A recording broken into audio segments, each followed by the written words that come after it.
Hello Capricorn, and welcome to my channel White Angel Messages. I'm Angel. In this TarotScope reading, we'll see May 1st to the 15th, 2025.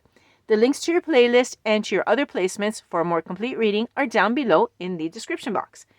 Okay, so as usual, we'll take a look first at the planets that are most influencing you and the people around you, and then we'll see what messages come through with the tarot. Ready? Okay, let's start. On May the 1st, we have Venus and Neptune, which will be both in Aries. Okay, so what does this mean? Well, it's creating harmony for us. Both Venus and Neptune in Aries will bring calmness. So we're going to feel more compassionate, more open, especially when it comes to matters of the heart. Now, Venus and Neptune together, they spark romance. They spark creative inspirations. They have this influence on us to be creative and loving. It's also a very nice planetary combination for spending time with people that we love. And why not plan a relaxing getaway? It's perfect. Now, on the 4th of May, we're going to have a planet that goes in retrograde. Yeah, we're going to start to talk a little bit about retrogrades, but nothing major. It's Pluto, which is a very far off planet. From the 12th of April until the 3rd, we've all gone with the major planets going direct, so we had green lights on everything. This, in reality, is not a negative thing, because when Pluto goes into retrograde, what it's trying to tell us is that we have stuff that we've outgrown and that we really don't need anymore. It talks about changes and transformation. So try to imagine a closet full of clothing that you had as a child. You don't wear them anymore. They were great, they were nice, but you don't wear them anymore. So why are you keeping them, right? That's the question that Pluto asks us. It says, take a look inside of you. You've changed. So why are you keeping things around that have nothing to do with you anymore? Okay. Now, the retrograde is going to be, Pluto's retrograde is going to be in Aquarius. And this sign has a really strong healing energy. So basically, you will attract more incredible opportunities and experiences as long as you welcome change. The more you welcome change, the more they come in for you. Now, the Pluto retrograde is going to be in your second house. And you're going to begin digging deep and taking on confidence, which is great. Now, what you once relied on for stability may shift, okay? Because you're going to have confidence in yourself. But trust that the change that will happen will lead you to something better. So fear not this change. It's going to go in the right direction. Okay, let's go on. On the 10th of May, we have Mercury, the planet of communication, which enters the very grounded and earthly sign of Taurus. And it's going to stay here until the 25th of May. So in these couple of weeks, your thoughts and even the people around you are going to be very solid and practical. And most of all, keep in mind that these 2 weeks here, manifestation is going to be really powerful. So think about the whys behind your decisions. Why this? Why that? Okay. Mercury is going to favor common sense solutions. So that way you make less errors. Mercury is going to shift in your 5th house, Capricorn, on the 10th. It's going to ignite creativity, romance, pleasure basically is going to enter your life. And your heart has something very important to tell you. And someone is also going to hear it. Interesting. Let's go to the full moon in Scorpio on the 12th. We're going to have a complete reading on the full moon in Scorpio. And here I'm going to look at each zodiac sign a little bit with the messages. And we're going to take a look at the influence of love, the moon, because the Scorpio moon is very passionate. So we'll take a look at how it's influencing love here. The Scorpio full moon is one of the most magical and mystical of the year. Okay. It talks about transformation as well, not just Pluto, but this moon, because in fact, Pluto is the ruling planet of Scorpio. And it represents the tarot card of death, the death and the rebirth, which is really important. So this full moon is basically telling us to let go of grudges. Anything that we have inside of us that's not resolved, that issue, the moon is saying simply, let it go. Like, why hold on to it, right? And Scorpio's ruler, Pluto, which is in retrograde, is going to help you do this and allow you to simply resolve these things through surrendering. Just say, okay, you know what? Forget it. Raise your hands and say, go. I don't want this stuff inside of me anymore. Okay. The full moon in Scorpio on the 12th will light up your 11th house. And it's going to reveal a truth about a friendship or a long-term dream that is ready to develop. Okay.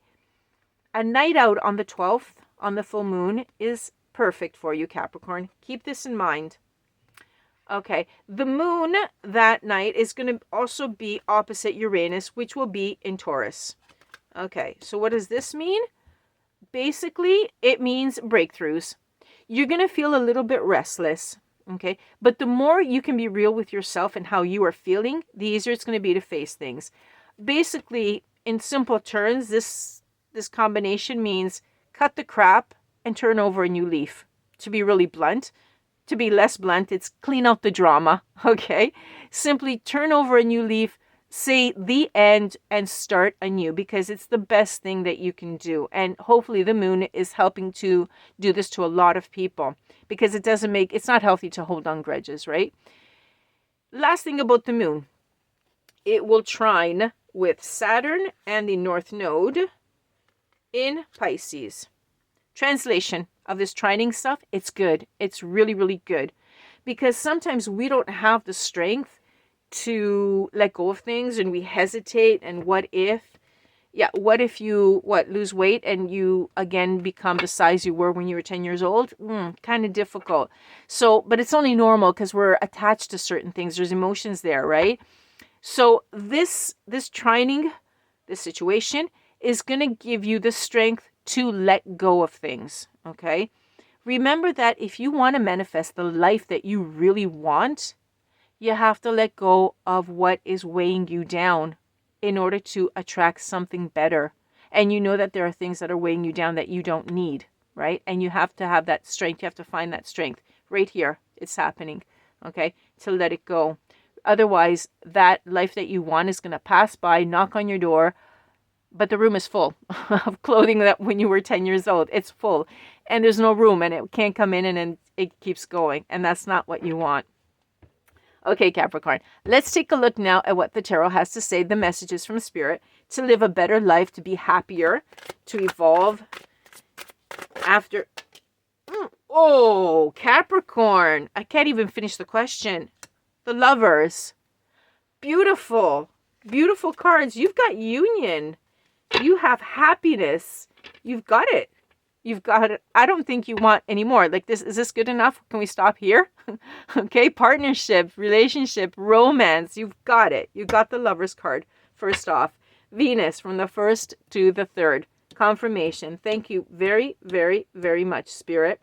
Okay, it's going to favor romance. And you're starting off May in the most beautiful manner. Wow. And this is the message for you. I think a lot of Capricorns are going to say, okay, thank you for the video. I can stop here and I'll go. Okay, go right ahead. Okay, for the others that want to stay, let's continue and see if you have other messages coming through to make you live a happier, healthier, better life. Let's see. What else do we have, Spirit, for our Capricorns, our lucky Capricorns? Suspense. Basically suspense, I'm hearing. It's like saying, well, you got the Lovers card. Now you're going to have to wait for the others. Okay. Come on. Come out. Okay, there we go. All at once. I knew it. I just knew it. Okay, here we go. Page of Fire. Oh, there's a lot here. Okay, thank you, Spirit. It said yes, all of them. Okay, Page of Fire in the reverse, first of all. You're going to be a little bit impatient. This is going to come in and you're going to be so impatient because you're going to be so happy. Okay. 5 of Earth follows right up. And it's in the reverse. Positive changes. This cannot be any better, Capricorn. This is great. Okay. You've got positive changes coming up. You're impatient. There's love in here. It's fantastic. Wow. Great month of May, Capricorn. And then we have the 4 of Earth. Okay, the 4 of Pentacles, basically. Yeah, you're becoming a little bit possessive, but instead of talking about hoarding, etc., I'm picking up that you're going to become a little bit possessive of this love that's coming in, because it's like, wow. It's like, this is what I want. Okay, this is what you're letting in. You're letting go of the past, and you're allowing this spark of love coming in with Neptune and Venus, and you are so happy. This is great. Okay. Then we have the Queen of Water coming in. You're going to be giving a little bit too much because you just boom. You just boomed right here, okay? And what's going to happen is you're going to take off a little bit too quickly. Now be careful because you could overgive a little bit, and that is going to cause you a little bit of insecurity. You're going to say, wait a second, maybe I exaggerated. It happens, okay, because you're really happy. But take a look. You've got the Star, okay? You're just going to have a moment of doubt. This is completely normal, and in fact, it wouldn't be normal if it didn't come out, right?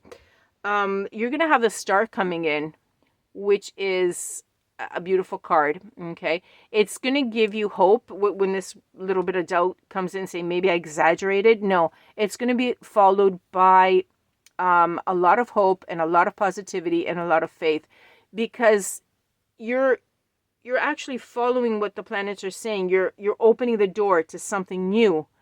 And so therefore, this newness is going to be healing for you, Aquarius. Okay, it's going to really heal you and make you go forward. This is a fantastic reading, Capricorn. The Lovers and the Star. Perfect. Absolutely perfect. Great. Nine of Fire. Okay, the Nine of Fire comes in, and you are getting so close to being really successful. This is something that you've wanted for a long time, that you've persevered, and you've endured a lot to get here, and you're close to it. You're like right there. I'm almost there. Okay. And then you have the World coming in, and the World is upside down. Okay. There's something that is missing, that at a certain point, it's like you're almost there, because you're almost there. You're not there yet, but you're almost there. Let me go see what is it that you're feeling that you're missing at this point, because you're almost there. These two go together. Ace of Fire. You're missing that spark. There's some sort of delay. It's really hot. It really comes in quickly. And then you sort of say, wait a second, maybe I'm lacking that touch of passion. Because Scorpio's coming in here. Okay. But you're having this little doubt, this lack of passion. And you say, well, wait a second. Okay. But again, remember that hesitancy, and then the Star came in, same thing. It's only normal. A little bit of hesitancy, and then look at this, the Queen of Fire. Okay. Confidence steps in. Self-assured, the passion comes in. It can't not come in, because we've got a full moon in Scorpio. There's a lot of passion here with this. Okay. So if you're feeling that the spark is not really there, and there's not that passion, as soon as that doubt creeps in, it's going to creep out. Like, it's just going to disappear. And then you have your answer. Capricorn, congratulations. Okay? The Star and the Lovers. Couldn't get any better. Could not get any better. Congratulations. Have a great May. You're going to have it. Here and here. All confirmed. Thank you for being with me. Thank you for liking, sharing, and subscribing. Capricorn, I'll catch you on the next one. Bye-bye for now, from Angel.